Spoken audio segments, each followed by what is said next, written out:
Balandia, micro du pasteur Bobo, partout où vous êtes, à travers le monde, d'autres possibles. Mbote, vous allez, micro du pasteur Bobo, Balobi très suivi partout, à travers le monde, Bakambo Congo, ça n'a pas si, Balobi pas si, n'a n'engue monko yakusarvante. Heureusement, toujours la Monseigne Golgan, toujours la Ecofolgan, tout le bas toujours, Congolais, Bomela. Monseigne Golgan, Bomela, Monseigne Golgan, Moko, en politique, Bamela Bibale. Résistant, combattant, résistant, mais là, et demi. Mais, aussi dans la classe politique, il y a le Koso qui bololé, l'équipe, il y a mine, monsieur, ça, tout mine. Pour tous comprendre notre classe politique, il y a des élections, il y a des élections. Oh, il n'y a pas eu de vérité des urnes, vérité des urnes. Tout le monde vérité des urnes, tout le Congolais, c'est qui va marche, voilà, la vérité des urnes. Pas boy, puis qu'il y a aussi balangote, boy, puis qu'il y a aussi un monté, et ça passe. Et ça passe dans un moko ya kosakalate makambu ya mboka na biso Congo, tu vas toujours, you give to the dog say no. Badeka say yes. Now on nemi mokuwa ombo a boy makamba kongoza makamba kokamwa na ndenge moko ya ko sakalate me kongole to be ko sala eloko moko you can do something for DRC. DRC is your country. Nous tu vas toujours just did it. Just did it. Just did it. Et ça slogan la so on ko pesa comme ça ba kongole que just did it. Makamboyo, ils ont passé. Na ndenge moko ya concentré. Tobandi maman aussi, tous les qui na États-Unis d'Amérique, bon mon reportage voilà, to tia sumo be stream que dans cette tous les qui na Jamaïque na kati ya tout simplement tourné na kati États-Unis d'Amérique, bon mon stream botala Jamaïque ozalaka président ya communauté congolaise ya Washington DC. Ainsi, il y a le président de UCD, mouvement où il s'occupe de Development and Education, comme il dit, Bana, tout ça qui n'a tout le temps qui n'a tout ça qui stream beaucoup, beaucoup de bateau, na actualité montée, tout ça la bango stream, Jean-Marc, n'a pas stream beaucoup, tout le temps na katia. Il y a ville et puis tu as dit que moi ma question dans le coup ma question tout ça na Washington DC et le au web c'est bateau projet ni au bobandela ngomba la mola Kinshasa ou l'Afrique bobandela ni balamo deux ans projet belé mais le plus urgent des projets est ça où il y a ba jeune fille mère bana basi ba boti na ba hôpital na Kinshasa bakangami kuna ba prisonnière na bana et puis les enfants l'âge est ticket biso moyen de âge na bango ils ont varié de 12 ans 25 ans oyo tomoni to lingi to bimisa bango non seulement ko bimisa to sali vidéo mais to lingi ko bimisa bango et puis to encadrer bango après sortie à ba hôpital na bango o alingo kozonga classe zongi o alingi koteka na wenza teki o alingi eloko mususu à lobby to zong sabango na vie courante vie sociale va réintégrer la société quand la voix j'habite bon un peu extrait bana na soirée VIP tout ça depuis bana c'est moi défilé des modes bon vous avez moi extrait ya bana quand il y a soirée voilà en tout cas ezalaki pesa kitoko makasi na ndenge moko ya kosakalate. Et c'est toujours un micro du pasteur Bobo Bozali Kolanda Biso Mokili Mobimba Mokili Momba micro du pasteur Bobo Tobi Susu na Washington d'ici accueil Zalaki bien à tout ba vidéo ikoya ka bestre présent Bogozoa ba extrait na rasi comment peut to kotalaki na pasteur Enoch to la pasteur Enoch Bogozo mostré monké il y a pasteur Enoch tout ça qui na ils ba vidéo Bogozoa il y a beaucoup de vidéos Bogozoa. Mais bon, extrême qu'il y a pasteur Enoch. Oza rien à cacher, et monsieur Bana rien à cacher, tout bon barrel monté, c'est pas pasteur Enoch, candidat président la Bino Zalaka, Olive Lembe, c'est pas Olive Lembe, moi aussi, il osa soutenir Olive Lembe. Non, je connais même pas, elle me connaît pas, to kutanate, to sololate, ça n'a rien à voir avec ça. Donc, candidature, ce qui te n'a coupé ça ma preuve. Quand j'ai introduit ma candidature na parti, que moi je dois représenter le parti, malgré Ngamutuna Sala Kiango, mais na la qui démocratie. Donc, tout le cas, tout changer mon kinabiso. Dans la question d'ici, tu as dit monsieur Stram qui a dit avec maman Chibobo, maman Chibobo, tu as maquillé, il a dit qu'on dirigeait ONG Moko et s'occupe pas, c'est-à-dire héritage Nabiso, African Legacy Center. Donc, héritage a beaucoup qu'on Nabiso, en tout cas. Zekitoko, Azal America, Azul Kanesiona, il y a l'Akissa Bande Kolabiso, il y a des héritages Nabiso. Forcément, il y a Rolamba, il y a Rolata, il y a Nemsa Badot, Nabiso, Coutume Nabiso. En tout cas, beaucoup Kolabiso, et c'est une cour, l'accent, la banne, il y a banne, Nabiso. Nas, la bonne Nabiso, au Yébi, origine, aux Amakasi, partout aux Alamokilomba. Donc, on a Maman Chibobo, Bolanda, Bozomestre, Maman Chibo. Bana belé ne ba kanga puta ba ebité ne bala mba fufu ko to ba ebité beaucoup la bon c'est que on de o ba ngondi ba kutubo fufu la makasi na pesa o malemba pa ba mongo toke bito to pa ba yombe ba bilo mingi ona bana le ba ebila monter baza ba KFC hamburger bilo ba hamburger fast food. Côté Kolamba, ils ont deuxième point de priorité dans ce Tozanam. Côté Kolamba, na côté Kolata, ils ont un programme. Mais là, on remarque que Bana Bisso, Baningaka Bilo, Bisso. Au moins, Balingaka, Bazana Biloko Balingaka. Tia Bango Kemba, Tia Bango Bamikate, Tia Bango Pundu, Barolingango Ming. Attends, à porter Sika Nazalaki, n'aura qui s'en fait dans tout le monde. N'est pas na biso balingi pondu mingi balingi makemba. Et ça, actualité compliquée, c'est même pour nous bestrer, Washington DC, dans ce moment, pour nous bestrer, Mickey. On a tout plus appelé Bandeko Oyo, Bandeko direct, pour nous, on a monté, Bandeko, on a tout monté, Barozo Yango Pinza, Barozo Yango Pinza, Botalango, on a actualité montée, à tout l'année, on a direct, mais c'est là, sur tant que tu lobby, parti monté, pour profiter pour l'anglais et pour Madame Pinza, c'est maintenant pour nous bestrer.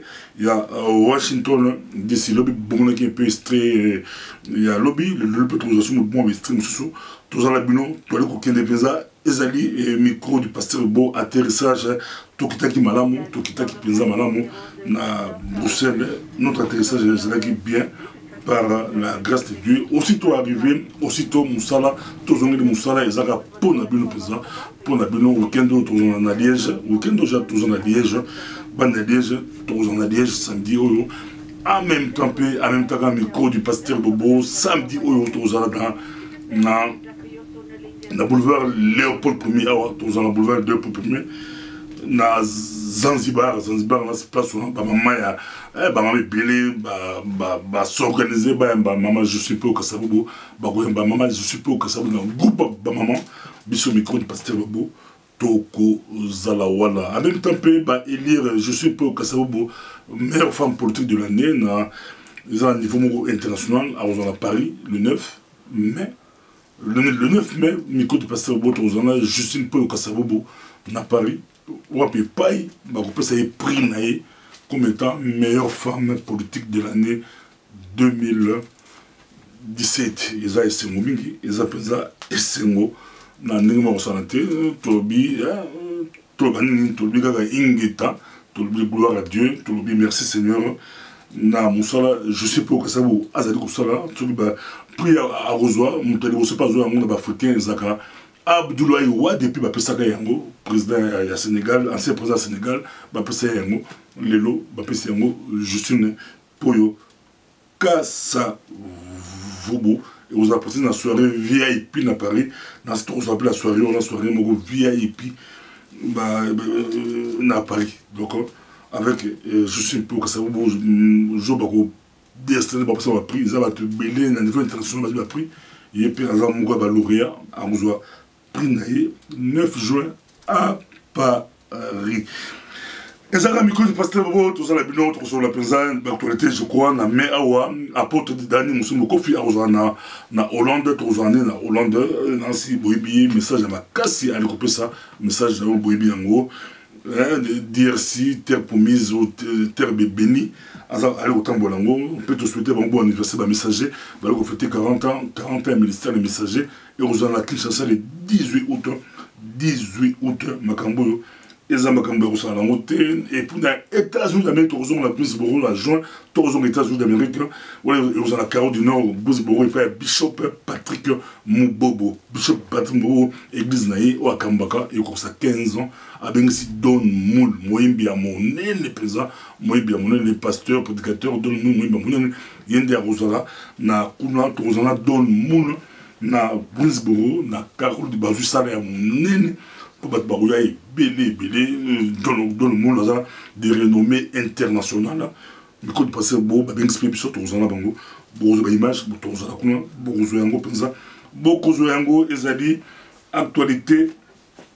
Très compliqué. Tout ça, il y a une télévision, tout ça, n'a pas le Maramba Congo, ils ont coupé ça, Kanda, Penza, Kanda, Nanengemoko, il y a aussi Mireille Kankou, Nani Mireille Kankou, a des grandes sœurs, il y a Rossi Chimanga, Bango Bakenda qui peut avoir un accord, il y a Rossi Chimanga, mais Bazo Moyangote, Bazo Peksa, Bango Baliko empêché Bango, nous développons Bango à Koufa le 25 février, presque un mois et demi à Koufa. Mais si les longs autres on a eu besoin de monter et qui ont autopsie au badini est-ce que basi va conduire la catégorie ça peur ya famille peur ya ba droit de l'homme bali ko tia pression fallait pas ça matanga en africaine mais il faut besoin autorisation pour ba mon accord yaka boya lobby yaka lelo yaka lobby kabila zo banga ni kabila zo banga ibi ki muto akufi za ba défenseur à droit de l'homme ibi ki ba bomma aussi timanga ibi ki et vous la matata azobanga bazobanga ne santé bon makambo yambo la Congo ils ont ça la passi pays sous occupation pays occupé même ko kunda monte comme problème mais ba mon accord pas ba mon accord quand des baboya et c'est que de mulumba ba kunda la Congo qui s'en est bazali comme bali comme ya aussi ba complication beaucoup inutile donc ma peine de la famille va c'est chose de la bien coupa beaucoup a été il y a et puis intimidation ba tout ba ba sur ba service ba sur ba aner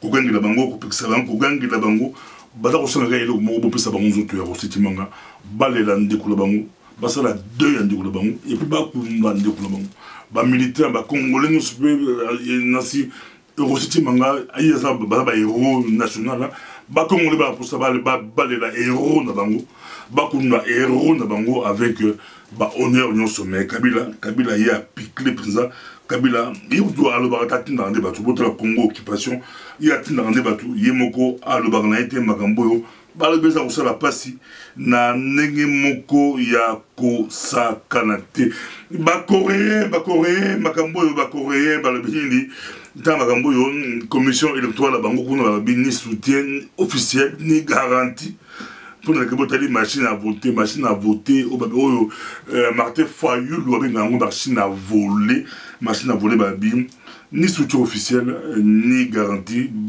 garantie mon on va repasser ça garantie mon antenne tabotara mbo Congo 2 millions 345 000 km². Mboka munene plus ou moins 80 millions d'habitants. Mboka munene la santé mais couronne ça la raté. Ni la capitale, ni l'intérieur. Électricité, ça a été bien, beaucoup de machines à tout cas. Beaucoup de machines à voter. Beaucoup de voter, courir de la rater. Courir de la rater, moula, de la capitale, on courir de la rater. Beaucoup de faire un village. Beaucoup de ça, la ningini. Beaucoup de ça, la ningini. Tala makambo, bazolo, la bombe, bazo, kate, nanga, motu, makasi, moko, motu, makasi, moi, je m'appelle Kabila, bazo, pc, motu, makasi, penza. Pour bon, même notre position notre position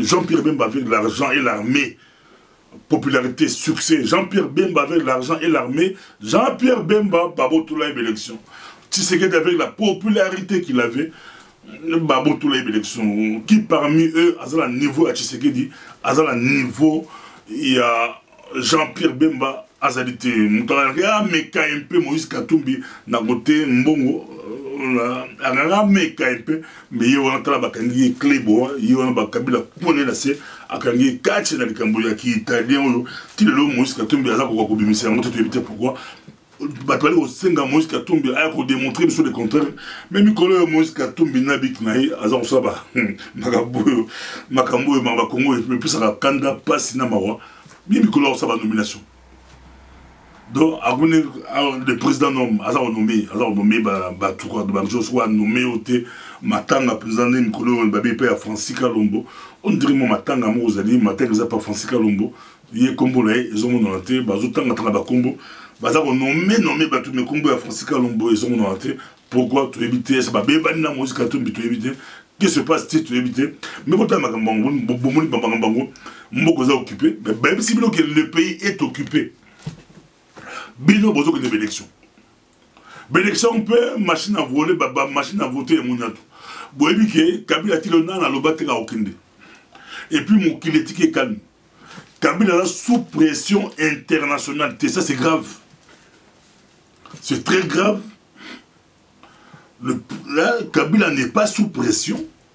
Il est là, il reste par défi. Rien ne bouge.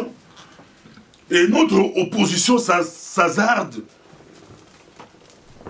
Quand on a chemin, il y a l'élection, qui met soulèvement populaire, qui met pour Kabila Bomi, les communautés internationales et coincé Kabila, ils ont coincé opposition. Opposition à Kimi Baba soulèvement, à Kimi marche à l'année de l'élection, Babingango occupation et opposition d'accompagnement. Babingango opposition d'accompagnement. Ils sont là pour accompagner le régime, et puis le régime est au Kinde. Et puis le régime a reçu la jeune aïe, on peut chute à ciment, mais d'autres le pouvoir s'élève pour Baligo Luka. Le jeune là, c'est Chabali, bébé Adia Salama Makasi. Il y a Salama Makasi, il est à Chabali, l'art Moko, Bapesaka, l'art voilà, et Bunga Kalango, Makamboyo. Oh, notre classe politique, la zone de l'Onson, même à côté, n'a pas poussé à l'oblément, l'élection militaire, et puis ça va tout candidat, et puis ça candidat pour Makamboyo. Kinshasa a bâti même là, à Tomoko faible, na wata c'est 37%. Pourquoi bâtir bon mouké? Bah évite. Il faut pas casser Kinshasa. Kinshasa est anti-régime. Anti-régime. Qui les a anti-régime?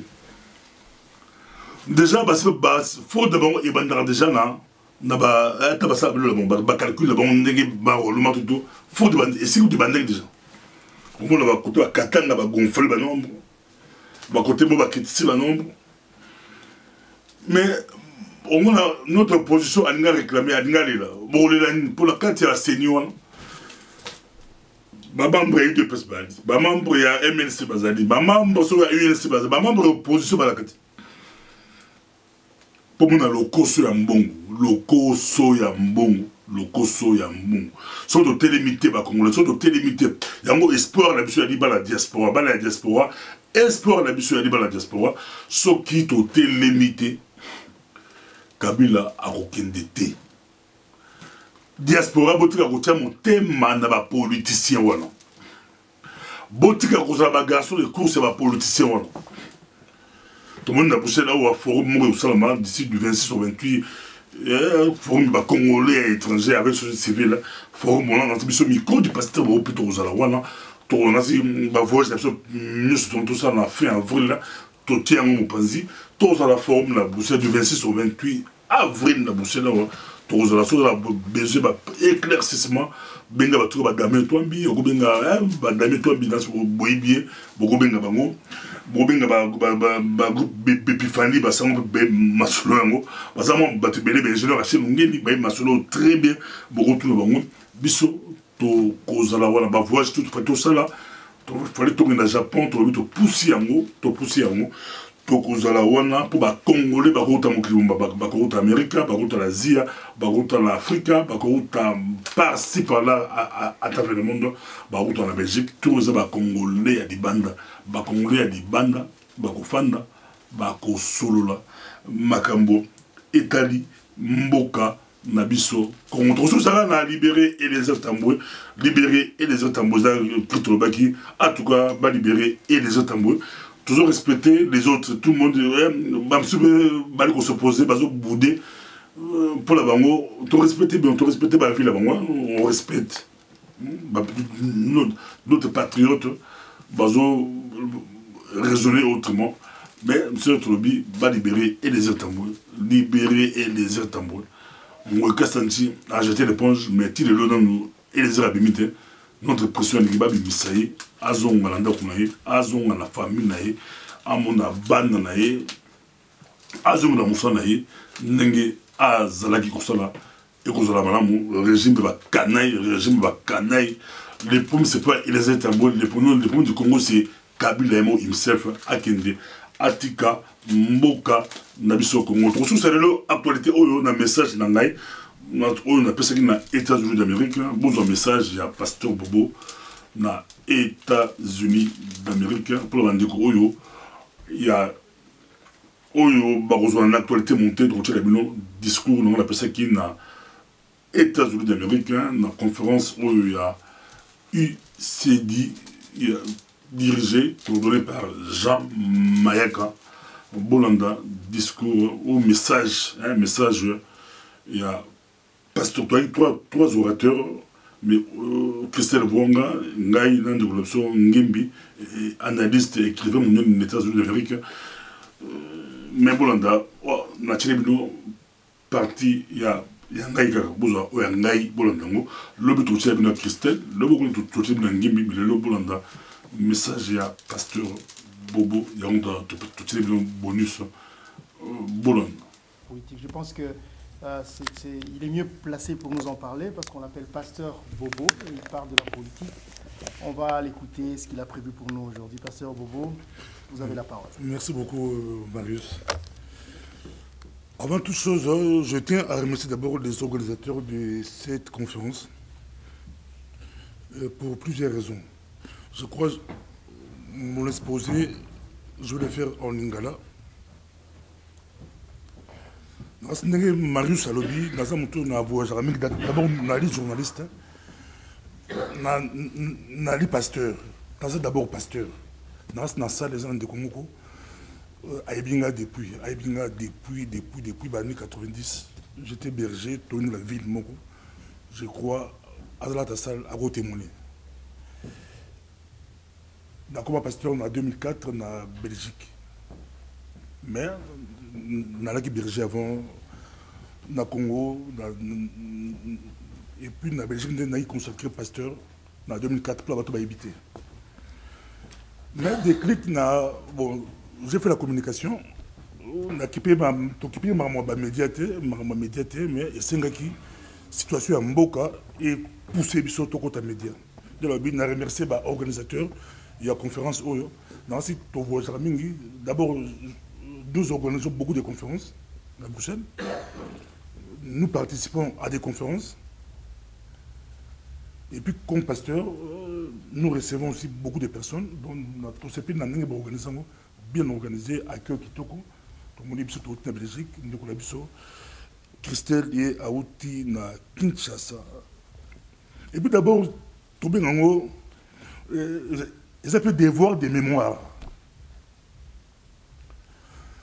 Pour ils sont passés à Washington, on a un peu devoir de mémoire.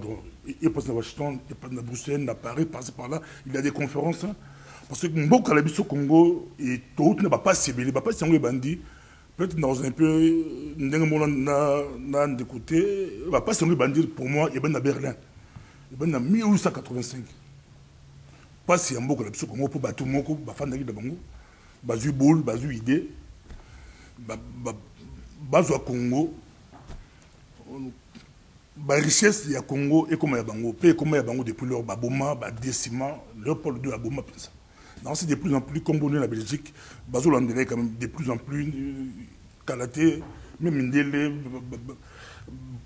côté mais la même statut là. Pour Baboma, ba Congolais belé. Azam peut ça Bomi bisu belé. Parce que il a posé caoutchouc. C'est la vérité historique, Tobo Salangote, Toye Bayango. Pour te comprendre, pas si elle est là. Alors, tu pas si elle est là. Pas si il y a Sika, il y a Sika, et quand tu peux par l'AFDEL. L'AFDEL continue, pas si il y a Souka. Les locaux, on ne pas si. Sur la conférence, mon peu sur comment concilier l'évangile, la politique et le développement social de la RD Congo. Comment Congo est trop bas. Notre Congo est trop bas. Tout est bango mais en 1885 mais crise actuelle makasi nango yoti na mobulu FDR to bossa nango. J'étais à Toulouse na messe catholique na Toulouse. J'ai beaucoup apprécié d'écouter des prêtres français, des blancs, bah expliquer comment l'AFDL à Cotan et puis à Boban. À Boma, Congo, les belles babos sanango, tobo sanango. Donc, comment concilier l'évangile, la politique et le développement social de la RD Congo? En tout cas, Potobanda, il faut d'abord définir c'est quoi les Congo. Je crois, M. Ngimbi a défini un Kitoko Pinza, a expliqué ce Congo aux années, côté stratégie, minérer l'ango, bilo l'ango. Il y a des pour ça, Bango Bak de Berlin. En 1985, déjà, il de la conférence sur les Congo. Parce que dans ce Congo, c'est le deuxième plus vaste pays d'Afrique, après l'Algérie. Bon, avant, il y a le Soudan, mais le Soudan va penser à Congo. Il y a visé le pays Congo. Donc, il s'étend de l'océan Atlantique au plateau. On a répété hier, expliquons bien. Donc, Congo, il y a la richesse belée, il y a la bloc belée. Congo, en même temps, il y a 9 voisins. Il y a 9 voisins à Congo. Donc,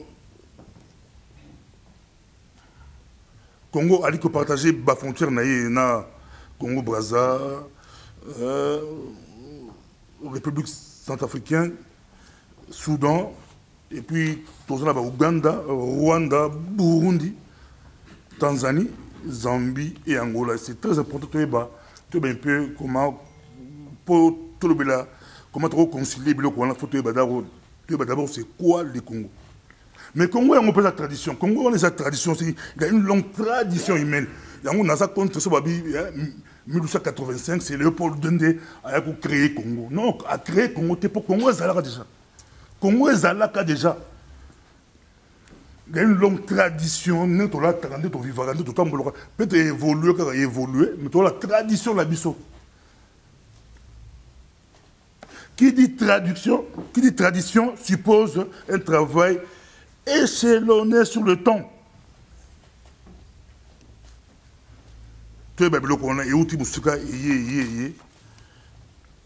Donc, il y a des grâces, il y a des misales, il y a des coco la biso. Il est net aux alliés, nous, on a différentes, peut-être américains, on a différents, on a différents, parce que on a l'héritage, moi, la tradition ancestrale. Ce n'est pas Léopold II. Léopold II, un jour, on s'aime, c'est Léopold II. C'est quoi l'évangile? Je ne suis pas défenseur de Léopold II. C'est quoi l'évangile? C'est l'ensemble des écrits qui relatent la vie et l'enseignement de Jésus de Nazareth. Oh, l'évangile. Ensemble, à ma commune, elle a relaté vie et puis Matthieu, il y a Jésus-Christ. Donc, c'est quoi le Congo? Congo est Musika, M. Ngimbi a expliqué bien, et c'est la richesse de la stratégie de il faut tout comprendre, avant de concilier, il faut tout comprendre c'est quoi l'évangile. L'évangile qui signifie bonne nouvelle, les asbabingo sango malam. Annonce à salut de quiconque se répand de ses péchés et place sa foi en Jésus-Christ. Ce message est commis dans le premier siècle. Donc l'évangile est différent de la tradition. Tu vas le répéter, l'évangile est bomi, et bomi beaucoup pour l'habitude, et bomi beaucoup pour l'habitude. C'est un peu mon pour vivre dans beaucoup l'habitude là, tu bosses dans beaucoup l'habitude. Des bazar olia, des bazar olatan, des bazar osala, tu bomi yango, tu cotises maman évangile dans ma tradition. Mais la moi ça tourne soit donc, tradition et sa transmission continue d'un contenu culturel. Donc, à travers l'histoire d'époux, un événement fondateur ou un passé immémorial. Donc, tradition, et banda d'époux depuis. Surtout, si les chrétiens et bandit depuis Adam et Ève.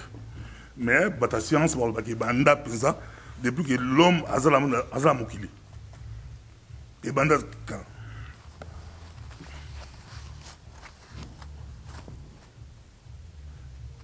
donc ça bilo c'est toi et ben on peut autant un peu dans français de temps à autre la tradition est une mémoire et un projet, c'est-à-dire une conscience collective. Pourquoi on a que la tradition, même dans la politique, et c'est quoi le développement? Développement, il y a des dimensions ébélées, des dimensions philosophiques, il y a un processus normal. Il y a un processus normal de développement. Moi, il faut accoler. Moi, je suis à Botami, il faut accoler. Nous étions, mon sous nous étions. Il faut accoler. Et Bota, ce qui est à Banzetembo, il faut Bambuma, il faut Botambuma. Banyama, Négamoko. Vous savez, tout le développement intellectuel, physique, Ezali, Nakati, Amout. Des sortes de même dans la tradition, au monde qui est Bakoko Labiso, les autres, tout le monde va gratte-ciel. Mais va créer parce que Bakoko Labiso déjà, ça la rende.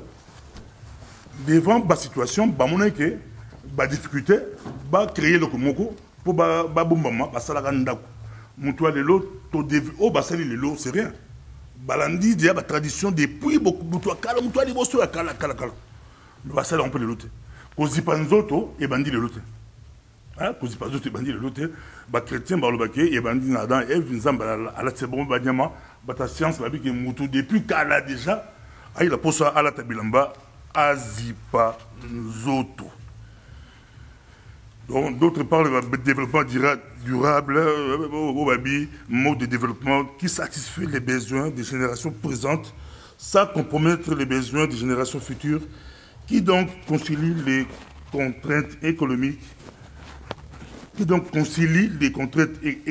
écologiques et sociales en les croisant dans leur mode de gestion. Toi, dans la dimension politique, où il faut qu'on accède à la prospérité. Nous sommes programmés pour nous développer.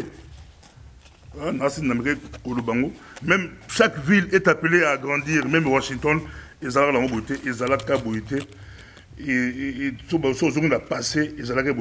fallait un jour écola. Pourquoi pas Bissau le Congo? Mais la dimension politique, tout le monde a qu'il y a un groupe de personnes, la prétention, il y a qu'à développer les autres. Et ça ne marche pas. Tout le monde, Bissau doit développer Bilo. Europe, va développer l'Afrique. Déjà bien. Va développer le sous-développement. Sous-développement est grave. Et puis, Zinda, qui type ça.